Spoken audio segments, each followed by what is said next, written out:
And we're live. Let me adjust my. There we go.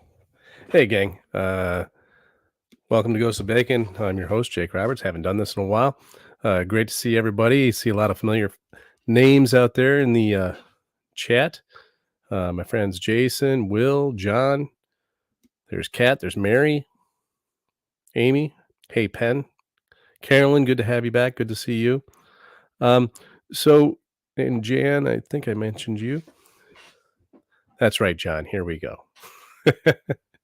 So, listen, gang, it's been a little while since I've been able to chat with you.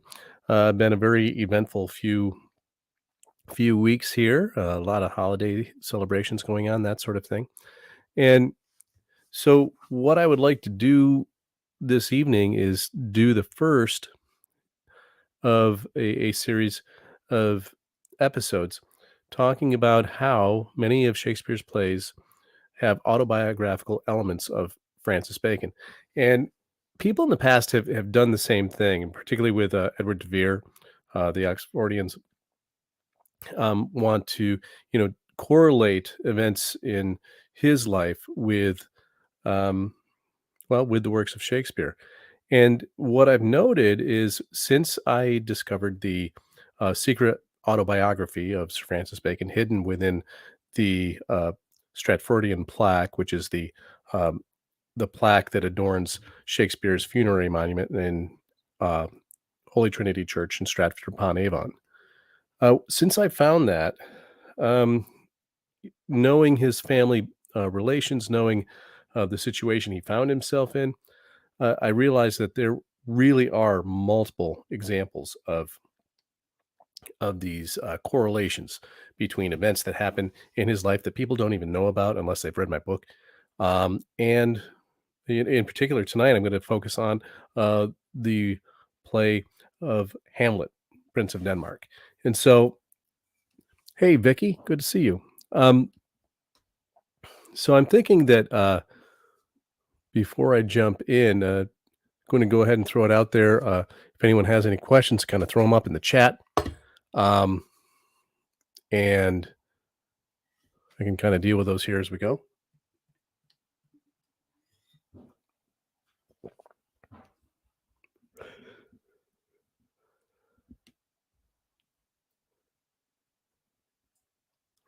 No, everybody just wants to talk about John washing his hands and why it's useless. It's a win-win for me, I think. All right, peeps, here's what we're going to do. I'm going to go ahead and jump into this presentation. And it's a short one tonight, but I think that I think you're going to enjoy this. So I'm just going to go ahead and do the whole screen. And away we go here. So what I want to do is identify parallels of plot elements of, in this case, Hamlet with the life of Sir Francis Bacon. So for those of you who aren't familiar with the play, I picked this first because it's one of my favorites. It's one of the ones that over the years as an English teacher, this has been a standard in my curriculum with my 11th graders. And so, I just really love how everything comes together with this play.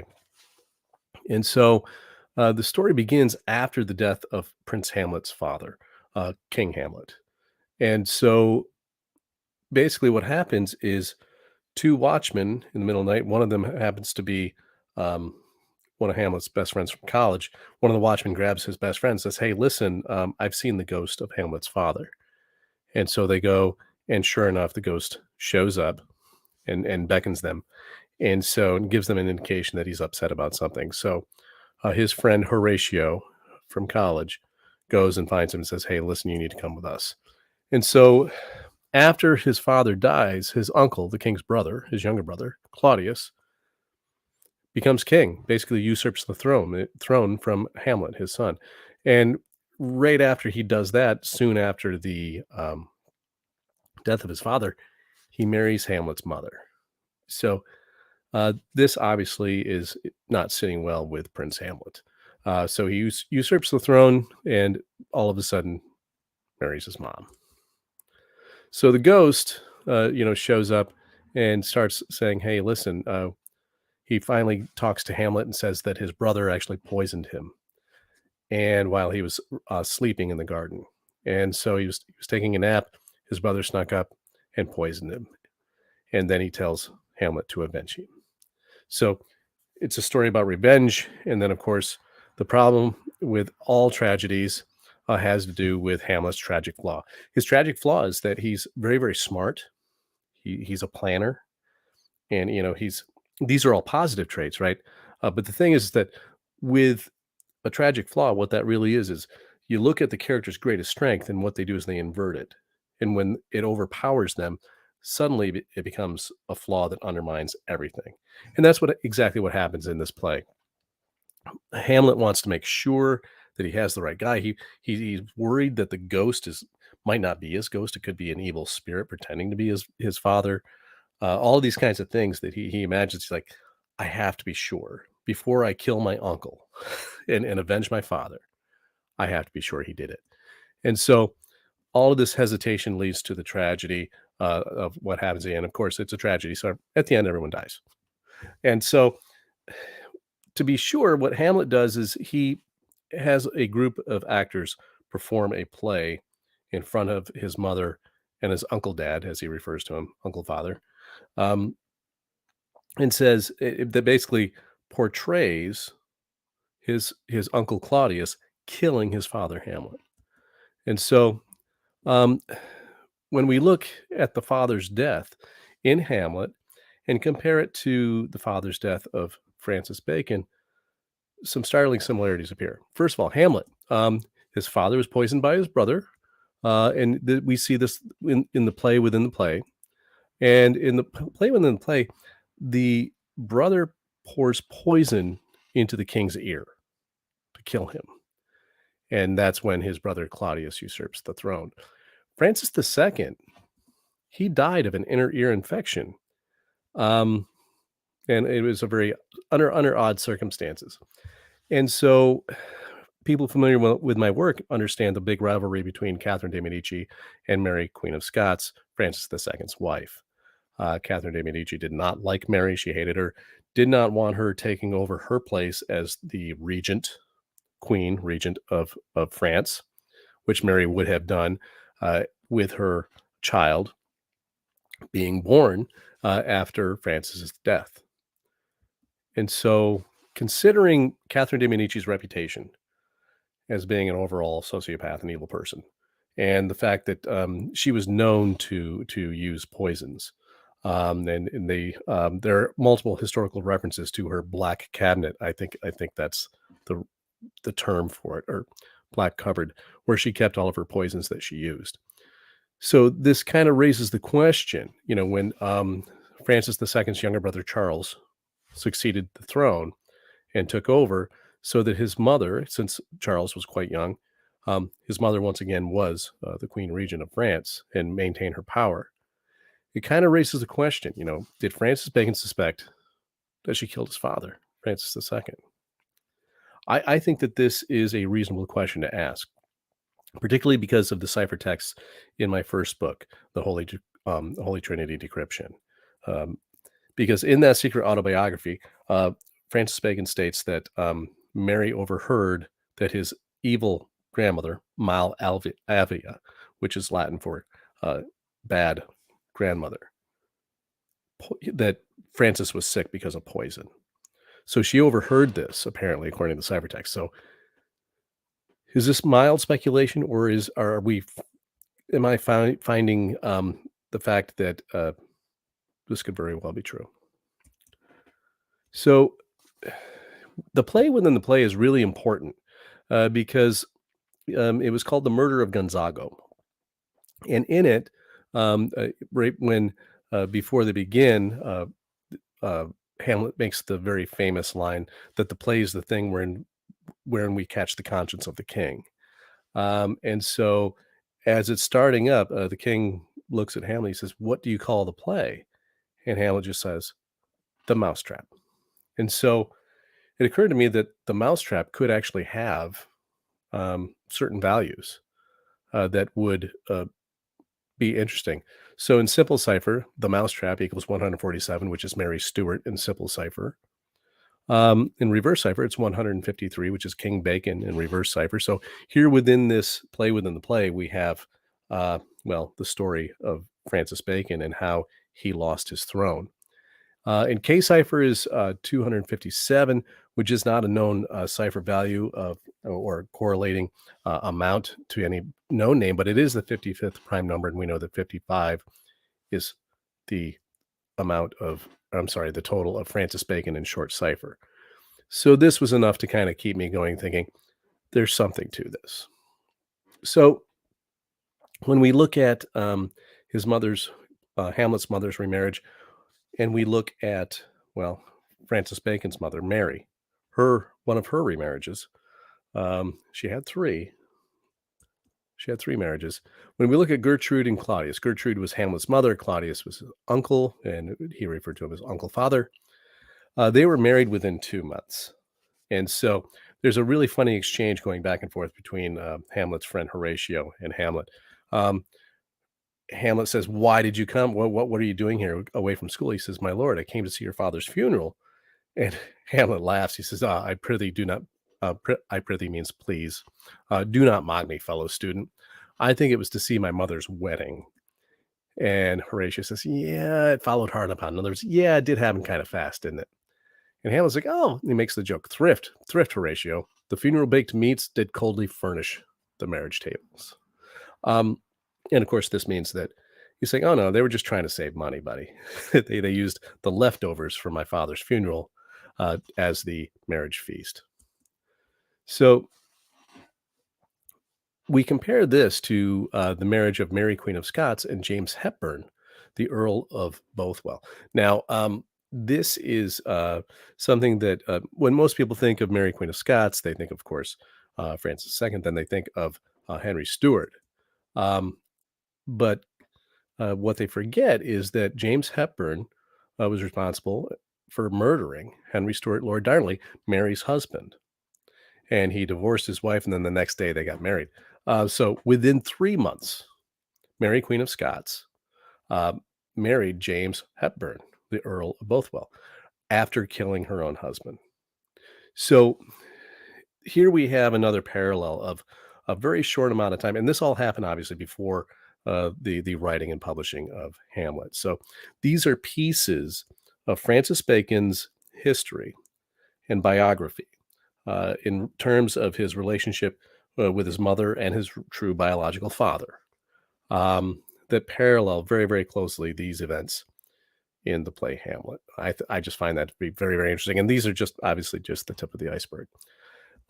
Another correlation involves the play Macbeth, which I'm not getting into this evening, but you have the element of Lady Macbeth goading, the Earl of Bothwell, James Hepburn, into murdering her husband so that he could become king and then become her husband. So it's yet another parallel with play Macbeth. Also, in my next book, I'll be revealing all of the evidence that demonstrates that the Dark Lady of Shakespeare's sonnets is none other than Mary, Queen of Scots. So again, we have a correlation between the Dark Lady and Lady Macbeth as well. So moving on, instead of just the plot elements and the biographical elements, there are certain linguistic pieces of evidence and cipher evidence to look at. For example, the suffix let. It usually means smaller or lesser degree. So when we consider that we have the first three letters ham being a pork product, as well as bacon being a pork product, and when we look at the idea that bacon as a commodity was very, very common and was eaten by the commoners, it would be a lesser quality than the ham. So it's as if the name Hamlet itself actually means bacon. So we consider this as a possibility. But then I noticed, I thought the moniker of Prince of Denmark was rather telling. So, you know what, and the spelling of Denmark with an E at the end of it, I had to try to parse out what exactly that meant. So Prince of Denmark in simple cipher totals actually 149, which is the value of Queen of Scots in reverse cipher. Um, Reverse cipher produces the name of Francis Bacon's father, 251, which is Roi Francois, in K cipher. Um, K K cipher produced 357, which is an unknown value. Maybe hopefully Will, Jason, John, one of you guys might actually have that out there.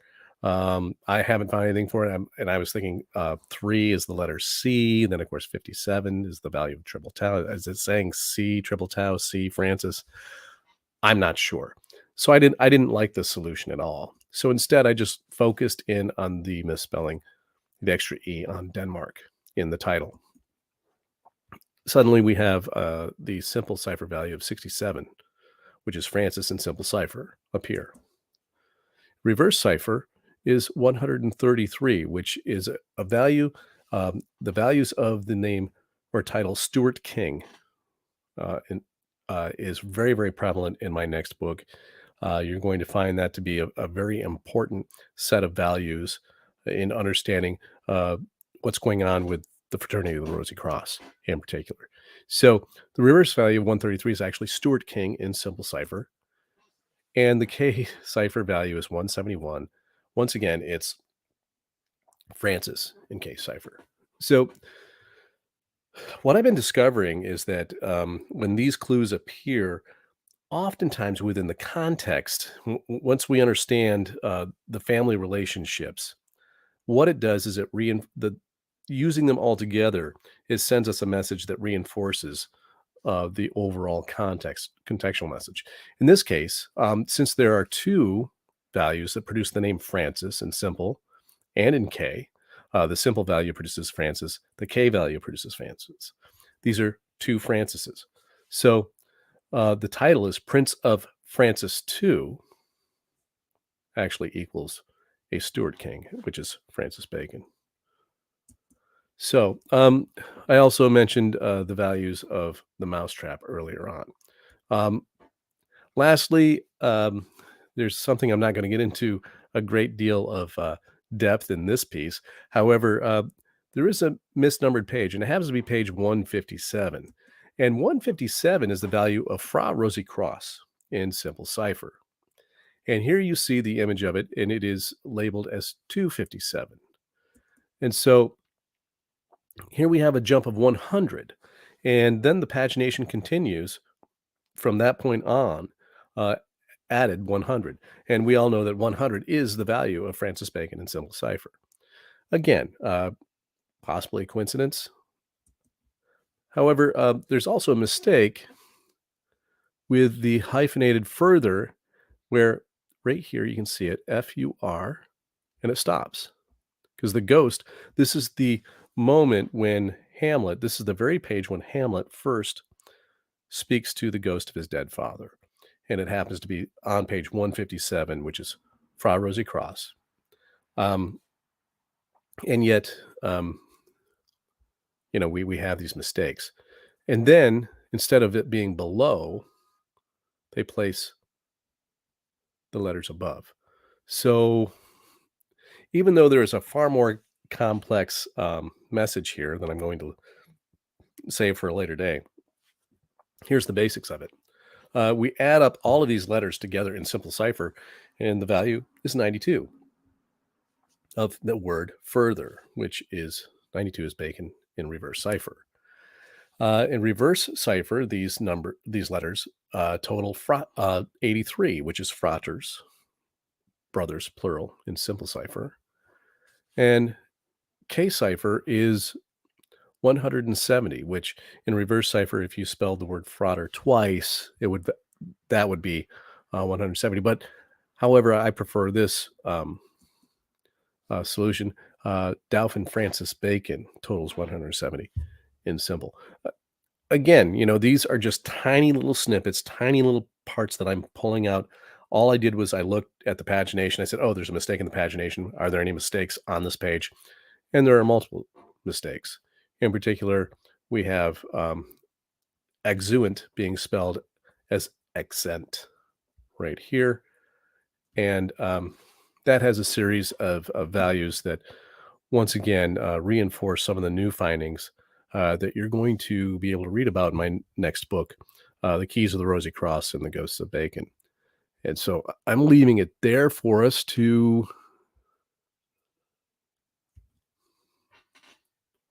Oh gosh, I lost. I totally shut off the presentation, didn't I, gang?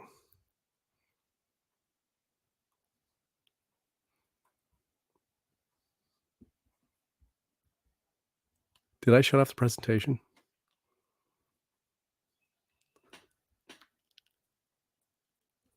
Oh my gosh.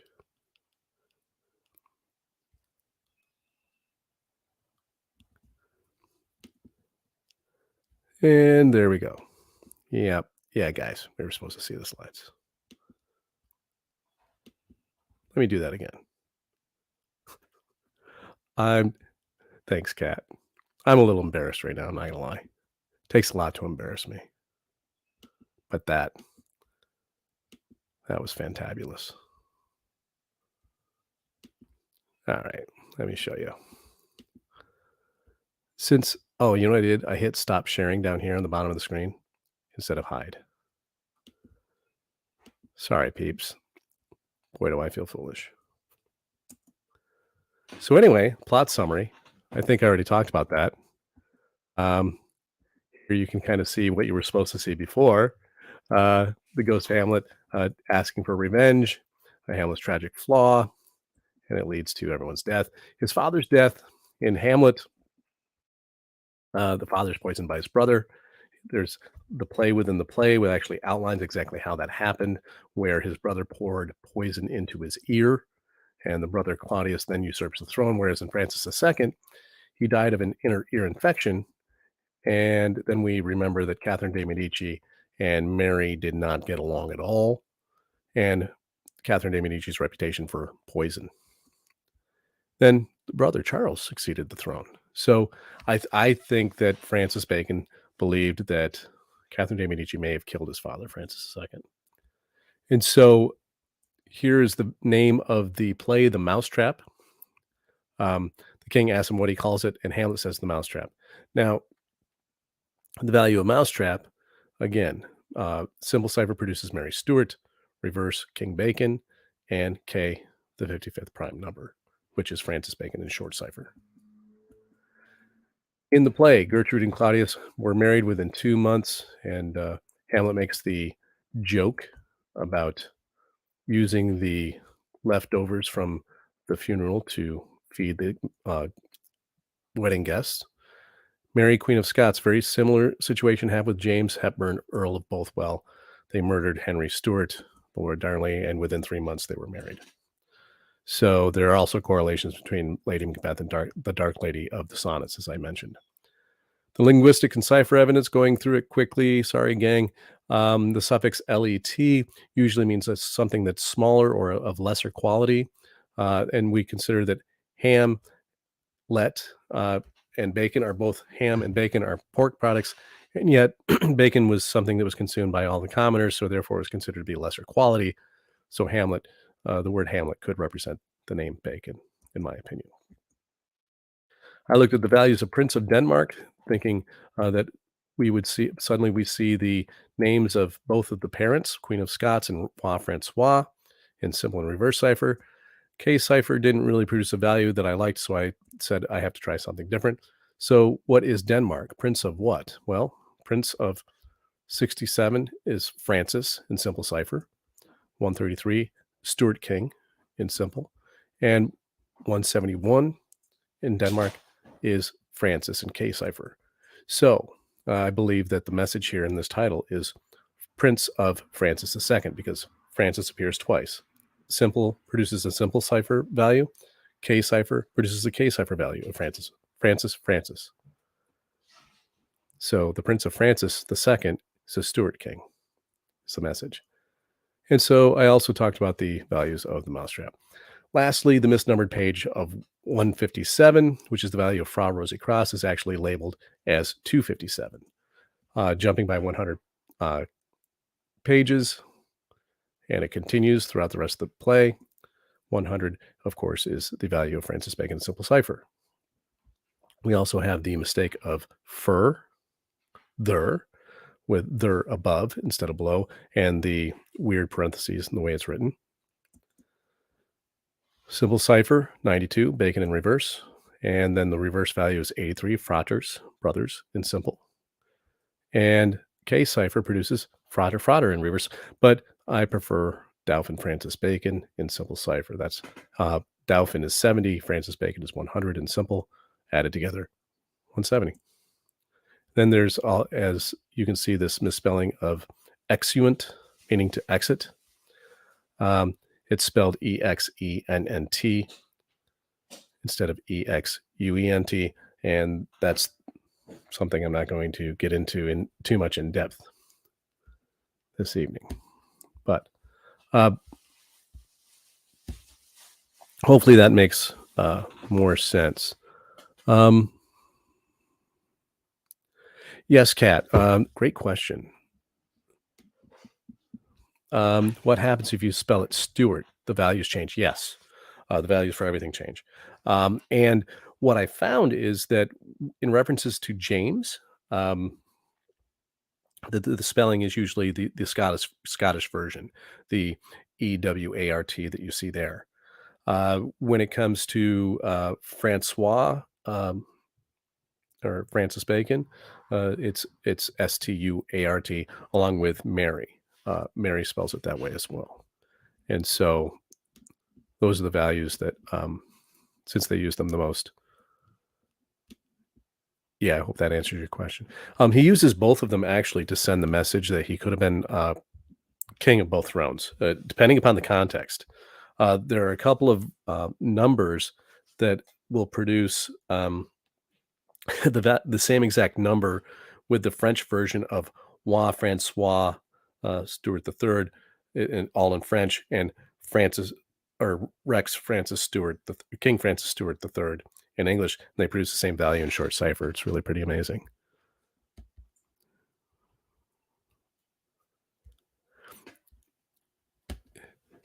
Yeah, Jenny, I think it was. It's easily written off as just like, oops, they used a 2 instead of a 1. In reality, 100 is the value of Francis Bacon, and it's just on the page that's supposed to be 157 of the Fra Rosie Cross. 157 is the value of Fra Rosie Cross in simple cipher. On that very page, it increases by 100.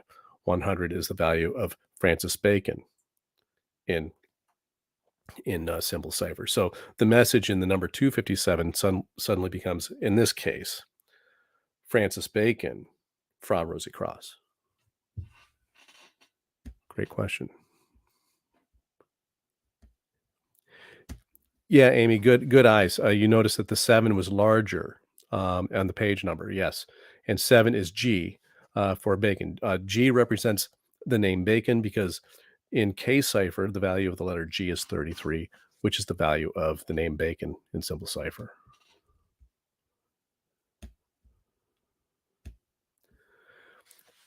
Great question. The short answer is no. The long answer is yes, but it's complicated. The Scottish Rite came many years later.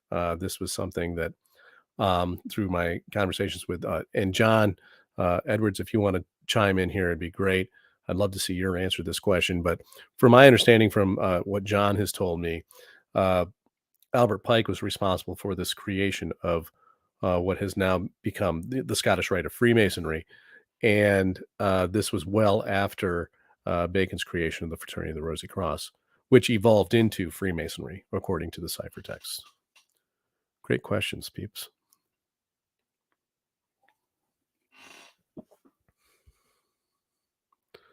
I hope that I hope it made a lot more sense when you could actually see the slides the second time. Sorry, gang.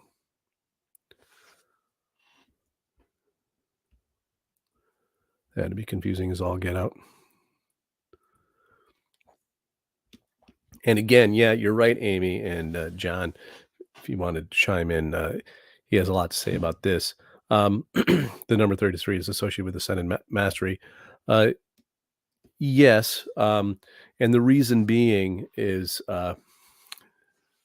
The esoteric meaning is there are 33 bones in the human spine if you count the 9 fused bones of the coccyx and tailbone.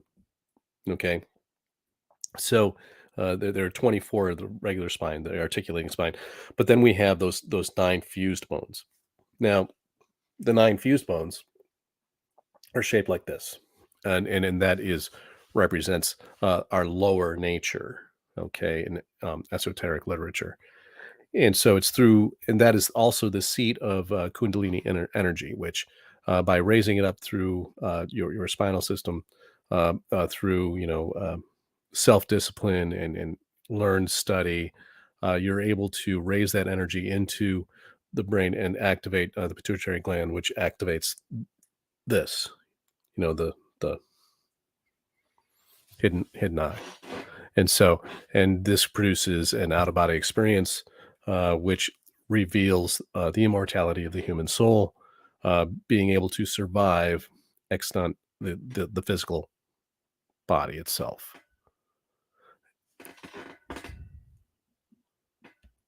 So that's why it represents that. That's right.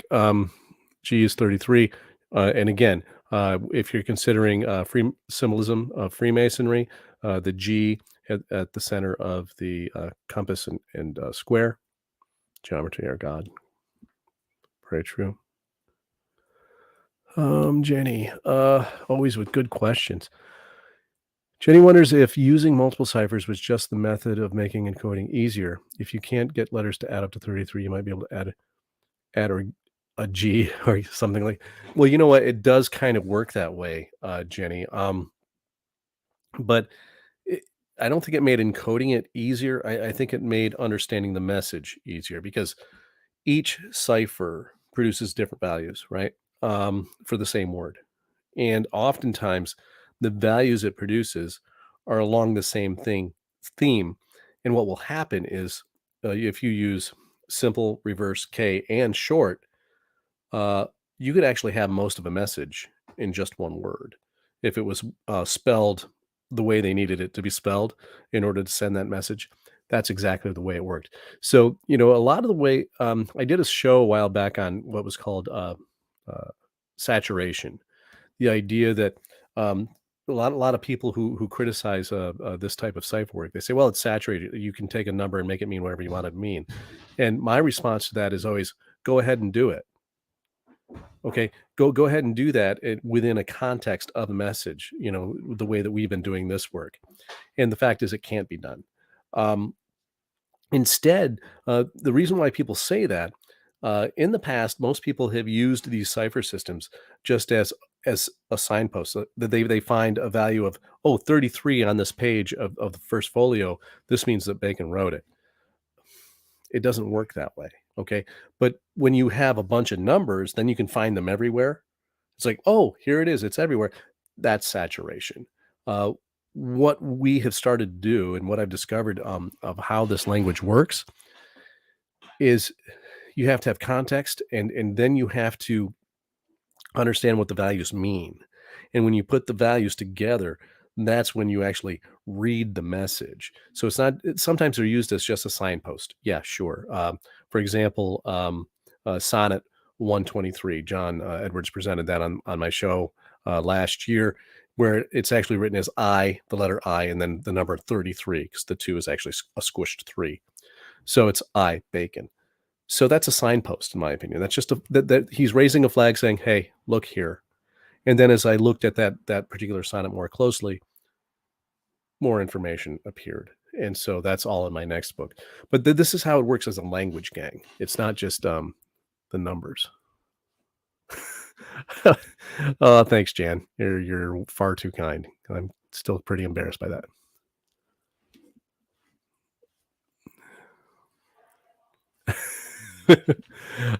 Yeah, Francis was married uh, later in life. I also have evidence that a couple of his aliases also were married.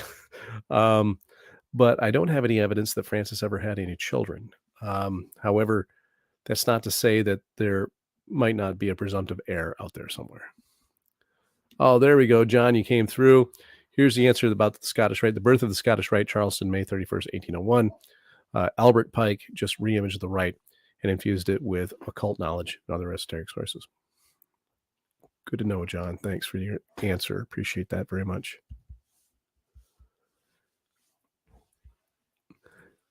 Yeah, Amy, I know.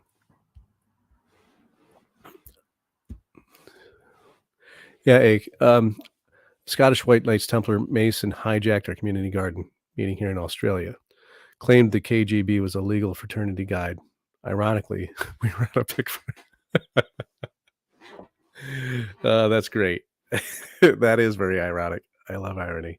But yeah, that's just it. There, the thing is, the King James Bible is, infused with a ton of esoteric messages, and we've already been kind of unpacking some of them a little bit on the show. But what we've done behind the scenes, and in particular, what Will Russell and John Edwards have been doing lately, at some point, they have promised they're going to be coming on this show and just making my jaw drop once as usual. So I really can't wait.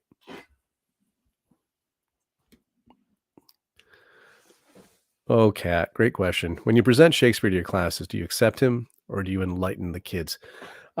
If you are saying I accept that, that I tell them that William Shakespeare, the actor, wrote the plays, I don't do that. I say, listen, I present both views. I say, here is the traditional approach. Here's what people believe. However, most of the evidence shows that he was mostly illiterate and didn't have the ability to write the plays.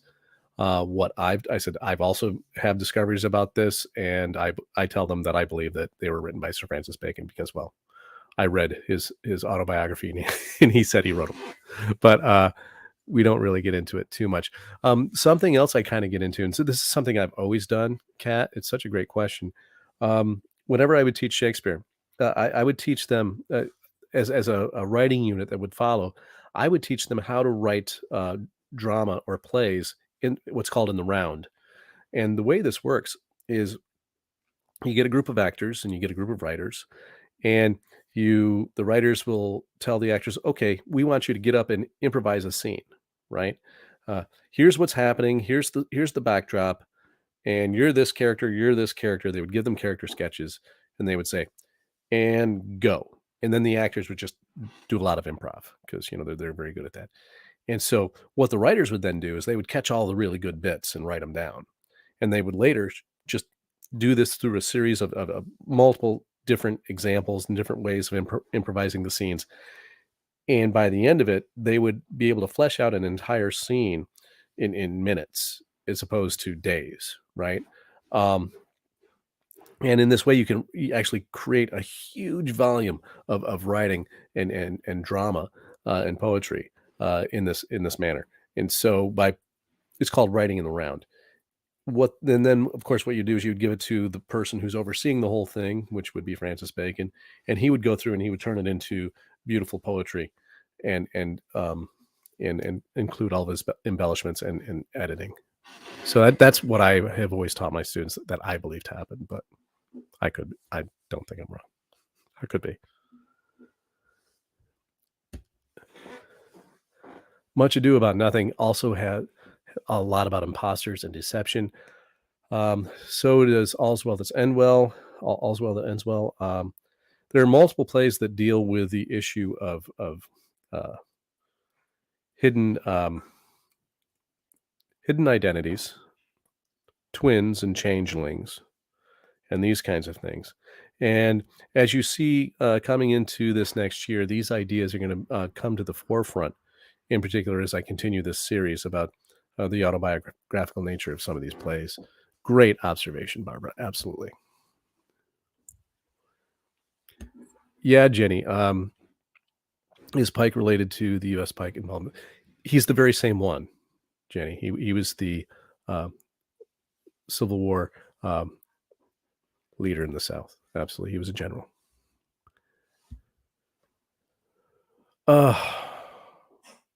Yes. Well, I misread this, Amy, because when I glanced at this, I thought it said you teach tomorrow, but you teach improv.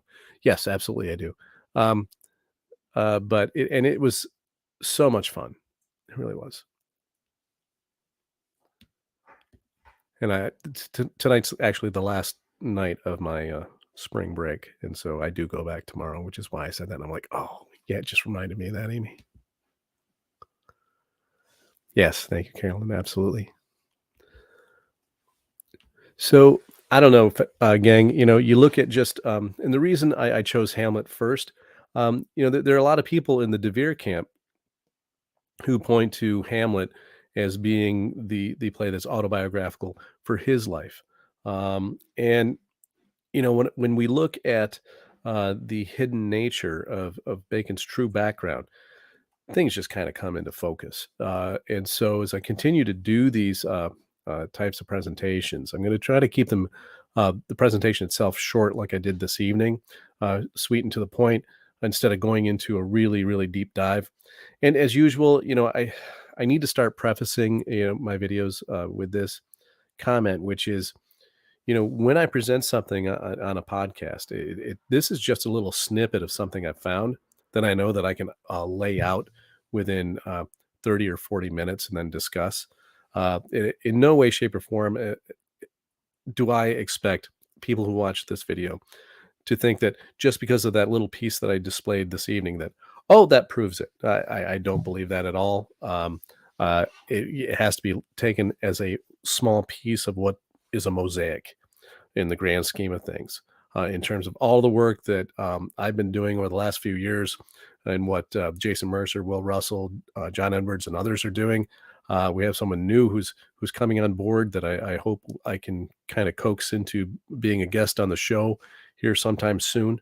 And the more people we get involved in doing this kind of work, the more we can actually repeat these results and demonstrate it scientifically, that we're not just grasping at straws. We're not, um, trying to catch ghosts of Bacon.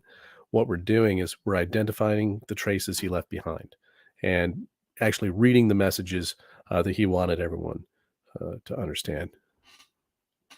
So,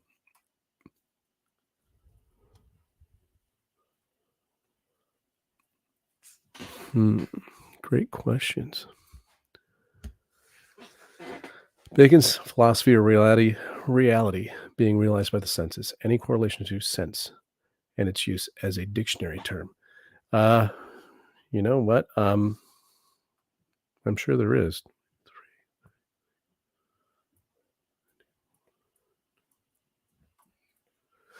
Yeah, I really need to look at that, because with his methodology, I hope I'm pronouncing your name correctly. It looks like ache, so I hope that's what it is. Or unless it's H. Um, because of his inductive reasoning method, which is what you're referring to, by uh, taking what we know and then looking at what is observable in front of us, and then thinking about what we can't see or sense, and extrapolating based upon what we know in terms of a context. And then we can speculate about the things that we can't see. For example, we look at a hole in the ground and we see a rabbit tail sticking out of it, and we recognize it as a tail that would be normally attached to a rabbit. We know within context and our own previous understanding what constitutes a rabbit. So when we see its tail, we can imagine the rest of the rabbit within that hole. That's how inductive reasoning works. Um, so yeah, I think that would be a worthwhile looking into that for sure. All right, gang. Like I said, this was going to be a short one this evening. Um, but for what it's worth, take what I've said. Uh, H. Okay. Thanks, H. I appreciate that. I'll remember that for next time. I'm glad you could join us. Um, and yeah, cat, if it looks like a duck, etc. That's how he looked at it. Let's use just our senses and pay attention to the world around us and understand reality. That's what it's really all about. So I'm going to go ahead and call it. I want to say thanks, Jason. I appreciate that. Hey, Penny, thank you. Listen, everyone. So we'll do this again here in a couple of weeks. And I have a couple of irons in the fire here of ideas that I'm going to be presenting here over the next 4 or 5 episodes. I have people waiting in the wings that I'm getting ready to pull in and share their findings with us. So I think going here into what's going to be I think a really nice summer. Um, I think we're going to be looking at great things coming ahead here, and like I said, the closer I get to finally, and I'm sorry, I know I keep throwing teasers out there. The closer I get to wrapping up this book, the better. And I think that once all of this kind of comes out, uh, it's well, it's the keys of the Rosy Cross, and it's going to unlock a lot for all of us, I think. All right, peeps. Until next time, thank you, everyone. Lots of thanks. No, thank you. This is the reason why I do it. So, till next time, take care of each other, and hope to see you soon. See you.